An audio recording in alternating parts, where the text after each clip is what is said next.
وَأَنزَلَ الَّذِينَ ظَاهَرُوهُم مِّنْ أَهْلِ الْكِتَابِ مِنْ صَيَاصِيهِمْ۔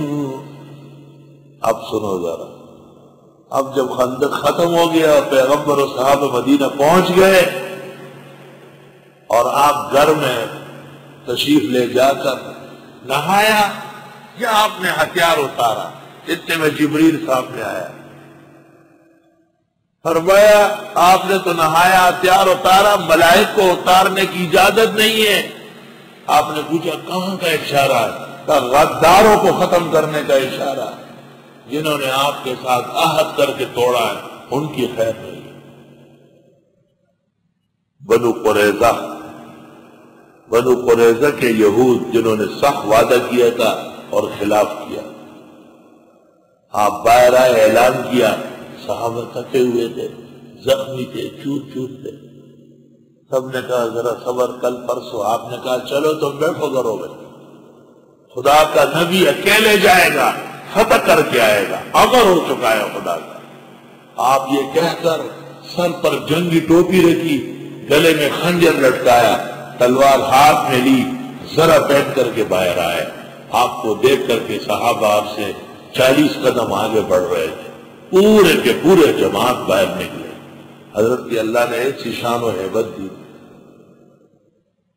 ان کا ذکر اس جگہ ہے۔ وَأَنزَلَ الَّذِينَ ظَاهَرُوهُمْ، اور اتارا اللہ نے ان لوگوں کو جنہوں نے مشرکین کی مدد کی تھی، من اہل الکتاب، اہل کتاب میں سے، من سیاسیہم، ان کے قلعوں سے، وَقَذَفَ فِي قُلُوبِهِمُ الرُّعْبَ، اور ڈال دیا ان کے دلوں میں رعب، فَرِيقًا تَقْتُلُونَ وَتَأْسِرُونَ فَرِيقًا،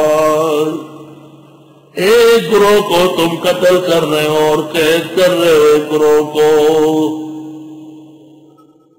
وَأَوْرَثَكُمْ أَرْضَهُمْ وَدِيَارَهُمْ، دے دیے تم کو ان کی زمینیں اور گھر، وَأَمْوَالَهُمْ، اور مال، وَأَرْضًا لَمْ تَطَئُوهَا، اور کچھ زمینیں ہیں جن کو ابھی تک تم نے روندا نہیں، وَكَانَ اللَّهُ عَلَى كُلِّ شَيْءٍ قَدِيرًا، اور ہے اللہ ہر چیز پر قادر۔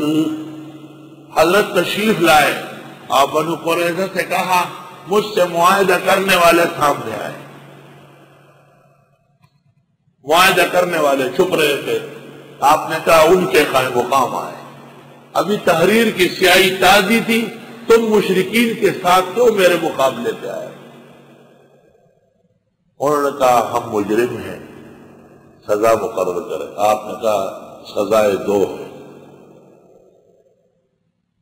تو انہوں نے کہا ہمارے آدمی کو ہمارے پاس بھیج دو۔ حضرت سعد بن معاذ اس قبیلے کے مسلمان ہوئے، تو سعد بن معاذ نے ان کو اشارہ کیا کہ وہ ظالم ہو، خود حضرت سے کرواتے، رحم و کرم کا پیکر ہے، تمہاری خیر تھی۔ حضرت نے ان کو ایسا دیکھا، حضرت سعد کو، آپ کو اشارہ اچھا نہیں لگا، بوقت وفات سعد کو بڑے سخت جھٹکے لگے، محدثین کہتے ہوئے اس غلطی کی وجہ سے، لیکن جب فیصلہ کیا تو فرمایا فیصلہ توریت کا سن لو کہ جو نبی آخر زمان کے ساتھ غداری کرے گا ان کے جنگجو قتل ہوں گے، 300 نوجوان ان کے قتل کر دیے گئے، ان کے مرد اور عورتیں وہ قید ہو جائیں گے، بچے اور بوڑھے چھوڑ دیے جائیں گے، یہ سزا ان کو دے دی گئی۔ اور یہاں سے نکلو اور تم جتنا سامان لے سکتے ہیں لے لو، باقی سب مسلمانوں کا ہوگا۔ اسلام کا غدار کی بہت سخت سزا ہے۔